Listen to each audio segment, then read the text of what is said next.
New sanctions on Cuban leader Miguel Diaz-Canel and his wife and several other officials. በስተመጨረሻ ትራምፕ ኩባን አሳፍረዋል፣ እጅ አሰጥተዋል። የኩባ ልበገር ባይነት ከዚህ በላይ አልቀጠለም፣ እጅ እንድትሰጥም አስገድዷታል። የአሜሪካ ጦር ደሴቷን ከቦ መሪዎቿን እጅ ወደ ላይ አስብሎ አንበርክኳል። ከኩባ ስደተኞች የሚወለዱት የአሜሪካ የውጭ ጉዳይ ሚኒስትሩ ማርክ ሩቢዮ ኩባን ለማን እጅ ለመስጠት ግንባር ቀደም ተሰላፊ ሆኗል። ኮሚኒስቷ የፊደል ካስትሮ ሩዝ ሀገር አሁን በማዕቀብ ዝላ ሸብረክ ብላለች።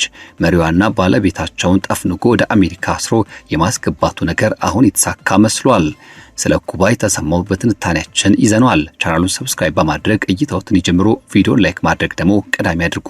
መልካም ቆይታ። አሜሪካ የኩባውን ፕሬዝዳንት ሚጌል ዲያዝ ካኔልን በቀጥታ ኢላማ ያደረገ ጠራርጎ የሚያጠፋ የፋይናንስ ማዕቀብ በመጣል ደሴቲቱን ለሚመሩት ከፍተኛ መሪ የአሜሪካንን የማያቋርጥ ጠንካራ የጫና ዘመቻ የትኩረት ማዕከል አድርገዋለች። ሐሙስ ዕለት በአሜሪካ የገንዘብ ሚኒስቴር ሰነድ አማካኝነት ይፋ የተደረገው ይህ እርምጃ ከፍሎሪዳ ባህር ዳርቻዎች በ90 ማይል ርቀት ላይ በሚገኘው የኮሚኒስት ምሽግ ላይ መሰረታዊ ለውጥ ለማምጣት በትራምፕ አስተዳደር እየተካሄደ ባለውና ብዙዎች የኩባ ዘመቻ ያሉ በሚጠሩት ከፍተኛ አደጋ ባለበት የፍልሚያ መድረክ ውስጥም አዲስ እና አስገራሚ ምዕራፍ ከፍቷል። ዋሽንግተን ማዕቀቡ በዲያዝ ካኔል ላይ ብቻ ሳይሆን በባለቤታቸው ሊስ ኩዌስታ ፔራዞ፣ በልጃቸው ሚጌል አኒዶ ኩዌስታ፣ በራውል ካስትሮ ልጅ አሌሃንድሮ ካስትሮ ኤስፒን እንዲሁም በሌላኛው የራውል ካስትሮ አሌሃንድሮ ካስትሮ ካሊስ ላይ በመጣል በደሴቲቱ ላይ በሚገኙ መሪዎች ላይ ቀጥተኛ የተባለ ትዕዛዝን ሰንዝራለች። እነዚህ ውሳኔዎች ከአሜሪካ ጋር የተያዙ መሆናቸው ሀብቶችን የሚያግዱ ሲሆን የአሜሪካ ዜጎችና ተቋማት ከነሱ ጋር ማንኛውም አይነት ግንኙነትን እንዳያደርጉ ይከለክላሉ። ይህ ደግሞ ቀደም ሲል በከፍተኛ ኢኮኖሚ ውድቀትና መሽመድመድ ውስጥ ገብታ ከወታደራዊ ኃይሉ ጋር በተያዘ በተቆረጠው የንግድ ጥምረት ሳቢያ ለህልውና አደጋ ተጋልጣ ለነበረው የዚያች ሀገር አገዛዝ ሌላ አደጋ ደቅኗል። የቬኔዙዌላ መሪ ኒኮላስ ማዱሮ ከስልጣን ለማውረድ ካገዘው ከጥቂት ወራት በኋላ እንዲሁም በሌሎች ቦታዎች ላይ ቀጣይነት ያላቸው ዘመቻዎች የተካሄዱ ባሉበት በዚህ ወቅት ላይ የተጣለው ይህ አይነት ማዕቀብ በፕሬዝዳንት ትራምፕ ከፍተኛ የጫና መርህ ውስጥም የመጨረሻ ትልቅ የመብረቅ ብልጭታ ነው።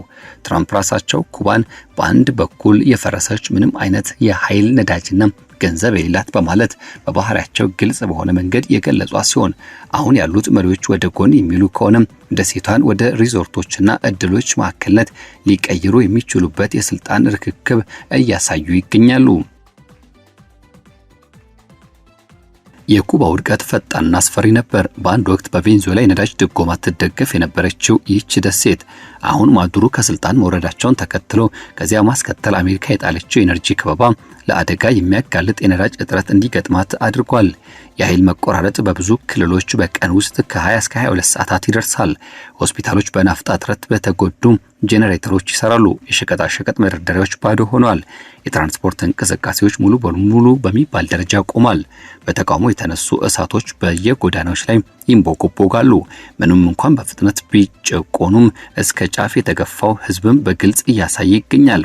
የኢነርጂ ሚኒስትሩ ቪሴንት ዴላ ኦሊቬ አገሪቱ ያላት የናፍጣና ነዳጅ ዘይት ክምችት ማለቁን አምነዋል። የሳተላይት ምስሎችም በሌሊት ጊዜ ደሴቲቱ ምን ያህል እንደጨለመች ያሳያሉ። ፋብሪካዎች ስራ አቁመዋል። ሌላዋና የገቢ ምንጭ የሆነው ቱሪዝም የበረራዎች መቋረጥን ተከትሎ ጉብኝቱ ከጨለማው ሆቴሎች ባዶ ባህር ዳርቻዎች ጋር ሲጋፈጡ ከፍተኛ ጉዳት እንደደረሰበት ማሳያ መንገድ ሆነዋል። በትራምፕ አስተዳደር የጣለው የኢነርጂ ኩባ ለኩባ ነዳጅ የሚያቀርቡ ማንኛውም አገራት ላይ የታሪፍ ክፍያ በመጣልና በባህር ጣልቃ ገብነት ጥረቶች የሚፈጸሙ የመጨረሻዎቹን ዋና የአቅርቦት መስመሮች ዘግቷል።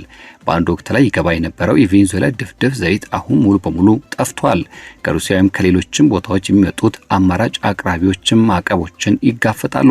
ውጤቱ በተግባር የሚታይ ሰብአዊ ቀውስ ሲሆን ሁኔታዎች ይበልጥ የሚበላሹ ከሆነ ባለሙያዎች ወደ ፍሎሪዳ ሊኖር የሚችለውን ከፍተኛ የስደት ማዕበል እያስጠነቀቁ ይገኛሉ። ይሁን እንጂ ዲያዝ ካኔል ጨምሮ የኩባ ባለስልጣናት ጣታቸውን በቀጥታ ወደ ዋሽንግተን በመቀሰር እነዚህ እርምጃዎች ህዝቡን በረሃብ ለማንበርከክ የተነደፉ መሆናቸውን በመግለጽ እያወገዙ ይገኛሉ። ዲያዝ ካኔል ኩባ ለማንኛውም አይነት ፍጥጫ ዝግጁ ናት ሲሉ መግለጽና ማስጠንቀቃቸውን ዘገባዎች አመላክተዋል።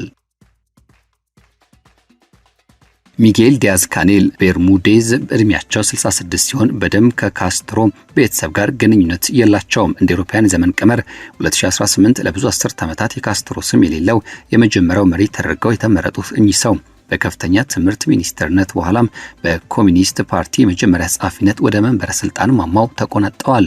የኩባን ሶሻሊስት የውጭ ኢንቨስትመንቶችን በመፍቀድ ቃል ገብተው የነበረ ቢሆንም የጨመረ ባለው ቀውስ ውስጥም እምብዛም ለውጥ ሳይመጣ ቀርቷል። በእሳቸው አመራር ዘመንም ደሴቲቱ በአሜሪካ ፖሊሲዎች ሳቢያ ይበልጥ ተባብሶ ወደ ታየው በአንድ ትውልድ ውስጥ ወደ ነበረው እጅግ የከፋ የኢኮኖሚ ቀውስ ውስጥ ገብታለች። እነዚህ እርምጃዎች ቀደም ሲል ከተወሰዱት ተግባራት ላይ የተገነቡ ናቸው። የአሜሪካ አስተዳደር በውጭ ጉዳይ ሚኒስትሩ ማርክ ሩቢዮ አማካይነት እስከ 70% የሚሆነው የኩባ ኢኮኖሚ የሚቆጣጠረውና የ19 ቢሊዮን ዶላር ሀብት ያለውን ወታደራዊ ኃይል የሚመራውን ኢኑጋይሳ የተሰኘ ግዙፍ ጥምረት ሲመታ ቆይቷል። እንደ አሜሪካ ባለስልጣናት ገለጻም ጋይሳ ቱሪዝምን፣ የችርቻሮ ንግድን፣ የፋይናንስ ዘርፍንና ሌሎችንም የሚቆጣጠር ሲሆን የሚገኘውን ትርፍ ደግሞ ለህዝብ ሳይሆን ለአብዮታዊ ጦር ኃይሎች የሚያፈስ ተቋም ነው። አዳዲሶቹ ማዕቀቦች የጦር ኃይሎች ሚኒስትርና እንዲሁም በጭቆና ከዚህም ባሻገር በውጭ ሀገራት የሚደረጉ አፍራሽ ተግባራት ላይ የተሰማሩ ሌሎች ተቋማትን ኢላማ ያደረጉ ስለመሆናቸው ይዘገባል። Gaesa to sell in one of their stories. In the US, we are ready to open a new chapter. ከፍሎሪዳ ሴናተርነት ወደ አሜሪካ ከፍተኛ ዲፕሎማትነት የመጡትና የኩባ ስደተኞች ልጅ የሆኑት ማርክ ሩቢዮ የዚህ ፖሊሲ ዋና አርክቴክትና ህዝባዊ ፊት በመሆን ሲሰሩ ቆይቷል። እሳቸው እነዚህ ኢላማዎች አክራሪ ርዕዮተ ዓለምን ወደ ውጭ የሚልክ እንዲሁም ደግሞ ሩሲያና ቻይና ያሉ ተቋሚዎችን የሚያስጠጋና የራሱን ዜጎች የሚጨቁኑ አገዛዝ መሪዎች አድርገው ይገልጿቸዋል። ሩቢዮ ዛሬ በማዕቀብ የተለዩ አካላት አገዛዙን የሚመሩ ወይም ደግሞ የገንዘብ ድጋፍ የሚያደርጉ እንዲሁም በአሜሪካና በመላው ዓለም ያሉትን አክራሪ አብዮታዊ እንቅስቃሴዎችን አራማጆችና ለማንቀሳቀስ የሚጥሩ ናቸው ሲሉ ተናግረዋል።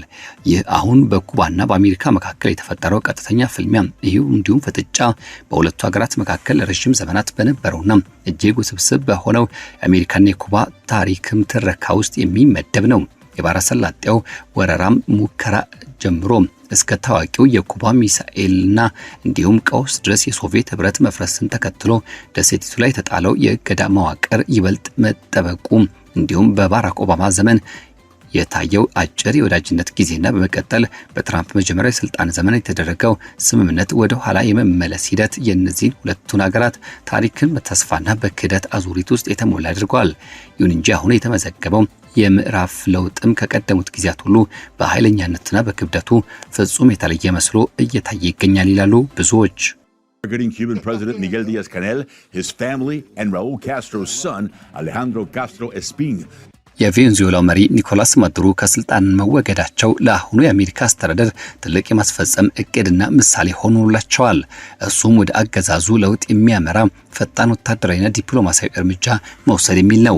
ዋነኛ ደጋፊዋንና የኢኮኖሚ ምሰሷን ያጣችው ኩባ አሁን ማዱሮ ከደረሰባቸው አይነት ተመሳሳይ መገለልና መከበብ ጋር ፊት ለፊት ተጋፍተዋል። በተጨማሪም በ1996 የተፈጸመውና ብራዘርስ ቱ ዘ ሬስኪው የተሰኘው አውሮፕላኖችን የመምታትና የመጣስ ክስተት መነሻ ማድረግ በራውል ካስትሮ ላይ የተመሰረተው የወንጀል ክስ አሁን ባለው የፖለቲካ ውጥረት ምክንያት ከባድ የህግ አደጋና ስጋትን ጨምሮበታል። ፕሬዝዳንት ትራምፕ በኢራን ውስጥ እየተካሄዱ ያሉትን ወታደራዊ ዘመቻዎች በማጣቀስና ኩባ አሁን በአሜሪካ ትኩረት ዝርዝር ውስጥም ከፍተኛ ቦታ ላይ መሆኗን በመጠቆም በአንድ ጊዜ አንድ ነገር ብቻ በማከናወን መርህ ላይ ትኩረት አድርጓል። በኦቫል ኦፊስ ውስጥ የሰጣቸው አስተያየትም የትራምፕን ትክክለኛና የተለመደ ባህሪ የሚያሳዩና የሚያንጸባርቁ ነበሩ።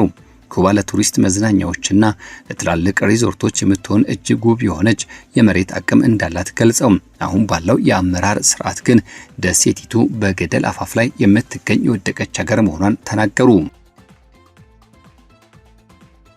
የአሜሪካ አስተዳደር ትኩረቱን በማዕቀቦችና በዲፕሎማሲያዊ ጫናዎች ላይ ቢያደርግም ከጀርባ ያለው ወታደራዊ ጥላ ግን እጅግ ግዙፍ ሆኖ ያንዣብባል። የአሜሪካ ባህር ኃይል መርከቦችና መሳሪያዎች የኤነርጂ መቆራረጡንና የነዳጅ እገዳውን በተግባር ለማስከበር በካሪቢያን ባህር ላይ ተሰማርተዋል። የስለላ በረራዎችና የመረጃ ማሰባሰብ ስራዎችም ከቀደመው በለጠ ሁኔታ እጅግ ተጠናክረዋል። የሲአይኤ ዳይሬክተር ጀነራል ጆን ራትክሊፍ በቅርቡ ወደ ሃቫና ያደረጉት ያልተለመደና ድንገተኛ ጉብኝት የራውል ካስትሮን የልጅ ልጅ ጨምሮ ከፍተኛ ባለስልጣናት ጋር መገናኘታቸው ለኩባ ገዢዎች ግልጽና ከባድ ማስጠንቀቂያ ያስተላለፈ ነበር። እሱም መሰረታዊ ለውጦችን ማድረግ ወይም በቬንዙዌላ የታየውን አይነት አስከፊ መዘዝ መጋፈጥ የሚል። የኩባ የታጠቁ ኃይሎች ምንም እንኳን በርዕዮተ ዓለምና ባልተመጣጠነ የጦርነት ስልቶች በጦርነት የጠነከሩ ቢሆንም በአሁኑ ጊዜ ባረጁ ወታደራዊ መሳሪያዎችና ተራውን ሕዝብ እያሰቃየ ባለው የነዳጅ እጥረት ክፉኛ የተጎዱ ይገኛሉ። ወታደራዊ ዝግጁነት ልምምዶችም እየተደረጉ መሆኑን የሚጠቁሙ መረጃዎች ቢኖሩም ያለ ውጭ ሀገር ቀጥተኛ የአቅርቦት ድጋፍ ረጅም ጊዜ የሚቆይ ጦርነት መቋቋም ግን ለደሴቲቱ የማይቻል ነገር ነው። አሜሪካ ደግሞ ማንኛውም የውጭ እርዳታ ለማገድና ለመቁረጥ የሚያስችል ስትራቴጂካዊ አቀማመጥ አላት። የፖለቲካ ተንታኞች የካሪቢያን ቀጠና ላይ ያለውን ከፍተኛ ስትራቴጂካዊ አስፈላጊነት ደጋግመው ያነሳሉ። ይህም የስደት ቁጥጥርን፣ የእጽ ዝውውር መከላከልና በደሴቲቱ ላይ የስለላ መሰረት ካላቸው እንደ ቻይናና ሩሲያ ካሉ ታላላቅ ሀያላን ሀገራት ጋር የሚደረገውን ፉክክር ያጠቃልላል። ይሁን እንጂ ቀጥተኛ ወታደራዊ ጣልቃ ገብነት አሁንም ቢሆን እንደ መጨረሻ አማራጭ የሚታይ ከፍተኛ መስፈርት ያለው ጉዳይ ነው። ከዚህ ባሻገር ትራምፕ ከትርምስና ብጥብጥ ይልቅ ስምምነቶች ማድረግን እንደሚመርጡ ቢገልጹም አሁን የተደረገ ያለው ጫና ግን ኩባ የምታደርገውን እምቢተኝነትና መቋቋም ሙሉ በሙሉ ዋጋ ለማሳጣት የተሰላ ነው። በኩባ አጠቃላይ አገሪቱ ቁጥጥር ስርዓት እምብርት ውስጥ ጋኤሳ የተሰኘው ተቋም ይገኛል። በ1990ዎቹ መጀመሪያ ላይ ወታደራዊ ቁጥጥር ስር የተመሰረተው ይህ ግልጽነት የሌለው ግዙፍ የንግድ ኤምፓየር ሆቴሎችን፣ የወደብ መዋቅሮችን፣ ባንኮችን፣ የችርቻሮ መደብና የጋራ ንግድ ስራዎችን ሙሉ በሙሉ ጠቅልሎ የያዘ ነው። የአሜሪካ ባለስልጣናት እንደሚከራከሩት ይህ ተቋም አጠቃላይ የአገሪቱ ኢኮኖሚ እየፈረሰ ባለበት ወቅት ላይ ጥቂት የማይባሉ ገዢ ልሂቃን ብቻ የሚያበለጽግ መሳሪያ ነው። በጋኤሳና በአጋሮቹ ላይ የተጣለው ማዕቀብ አሁንም ቀድሞኑ የውጭ ሀገር ኩባንያዎች በደሴቲቱ ያላቸውን የንግድ ስራ መልሰው እንዲያዩ እያስገድዳቸው ይገኛል። የቪዛና የማስተር ካርድ ፋይናንስ አገልግሎት ገደቦችም በደሴቲቱ ላይ ከባድ አደጋን ጥለውባታል ይላሉ ብዙዎች። የኩባ ጠቅላላ የሀገር ውስጥ ምርት ከፍተኛ ሁኔታ አሽቆልቁሏል። በአንድ ወቅት ለብዙ ቤተሰቦች የህይወት መታደግና እንዲሁም ደግሞ ማበብ መሰረት የነበራቸው የውጭ ሀገር የሚላኩ ገንዘብ እርዳታዎች አሁን አዳዲስና የባንክን የህግ መሰናክሎች ገጥሟቸዋል። ከቱሪዝም የሚገኘው ገቢም ወደ መሬት ወርዷል። ለረጅም ጊዜ ሲተች የነበረው ባለ ሁለት የገንዘብ ስርዓትና ማዕከላዊ እቅድ አወጣጥ አሁን ህልውናውን የሚፈትን ከባድ ስጋት ተደቅኖበታል። የዚህ አይነቱ ፖሊሲ አቀንቃኞች እንደሚሉት እርምጃው ያገዛዙን የገንዘብ ካዝናዎች እንጂ ተራው ህዝብ ኢላማ ያደረገ አይደለም። እውነተኛ የኢኮኖሚ እፎይታ ለማግኘት ወታደራዊ ኃይል በኢኮኖሚ ላይ ያለውን የበላይነት ሙሉ በሙሉ ማፍረስ የግድ ይላል። ተቾች ግን ይህን አጠቃላይ የሆነ የጋራ ቅጣት መሆኑን ያስጠነቅቃሉ። ተራው የኩባ ህዝብ የዚህን መዘዝ በጽኑ እየተሸከመው ይገኛል። ይህ ደግሞ ወደ ተሻለ ሪፎርም ወይም ደግሞ ማሻሻያ ከማምራት ይልቅ ሀገሪቱን ወደ አልተፈለገም የውስጥ አለመረጋጋትና ትርምስ ሊመራት ይችላል። የተጣሉ ማዕቀቦች ከሃቫና በኩል የሚጠበቅና የለመደ አይነት ከባድ ውግዘትን ያስከትላል። የኩባ መንግስት እነዚህን እርምጃዎች ጠባጫሪና የህዝብን የማጥፋት ዘመቻ አካል እንደሆኑ መግለጽ ይኮንናቸዋል። እንደ ሩሲያ፣ ቻይናና አንዳንድ የላቲን አሜሪካ ሀገራትም ያሉ የኩባ ወዳጆች አሜሪካ የምትወስደውን የአንድ ወገን ውሳኔና እንዲሁም ደግሞ ጫናን አጥብቀው ይቃወማሉ። በአሜሪካ ውስጥ በተለይም በፍሎሪዳ የሚኖሩ ኩባውያን አሜሪካውያን ማህበረሰቦች ይህን ጠንካራ አቋም በከፍተኛ ሁኔታ ይደግፉታል። ይህ እርምጃ ለብዙ አስርት ዓመታት በስደት የቆዩት ወገኖች ሲጠበቅ የነበረና የዘገየ ተጠያቂነት ማረጋገጫ ተደርጎም ይቆጠራል። በደሴቲቱ ውስጥም ሆነ በሚያሚ የሚገኙ ተቃዋሚዎችም ይህን አይነት የተደረገ ያለው ከፍተኛ ጫና መጨረሻ ያገዛዙን ጠንካራ ገጽታና ምሽግ ሊሰነጣጥቀው የሚችላል በሚል ጥንቃቄ የተሞላበት ተስፋን እያሳዩ ይገኛሉ። ኩባ በከፍተኛ የውድቀት ጫፍ ላይ ትወዛወዛለች። የኃይል መቆራረጥ አሁንም እንደቀጠለ ነው። የአገሪቱ አመራርም ባለበት ምሽግ ውስጥ ሆኖ ነገሮችን በስጋት ይመለከታል። የዲያዝ ካኔል የስልጣን ዘመን እስከ 2028 ድረስ የሚቆይ ቢሆንም አሁን የተከሰቱ ያሉ ዓለም አቀፋዊ ድርጊቶች ግን ከቀን መቁጠሪያው በበለጠ ፍጥነት እየተጓዙና እየተምዘገዘጉ ይገኛሉ።